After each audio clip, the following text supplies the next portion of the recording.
Shop యజమానితో మాట్లాడిన పిల్లలు కొంచెం దూరం వెళ్ళాక ఒకడు ఆలోచనలో పడతాడు. రే, ఆయన షాపు ఖాళీగానే ఉంది గదా, అయినా ఇంత కాన్ఫిడెన్స్గా ఎలా ఉన్నాడు అని అడుగుతాడు. ఇంకొకడంటాడు, ఆయనకు కస్టమర్లు కనపడట్లేదు కాని మొబైల్లో వాళ్లంతా క్యూలో ఉన్నారేమో అంటాడు. అది విని ఒకడికి ఐడియా వస్తుంది. మా నాన్నకి హార్డ్వేర్ షాప్ ఉంది గదా, ఆయనకు ఈ సివిల్ బుక్ యాప్ గురించి చెప్పాలి అంటాడు. అంతలో మరొకడు ఉత్సాహంగా, మా మావయ్య కాంట్రాక్టరు, ఆయన్ను కూడా ఇందులో సైనిన్ చేయమని చెబుతా అంటాడు.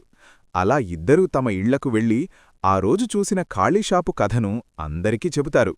అది విన్న నాన్న, మామయ్య తమకు కూడా మిషనరీ ఆర్డర్లు రావడం లేదని భావించి ఆ రాత్రే యాప్ ఇన్స్టాల్ చేసుకుంటారు.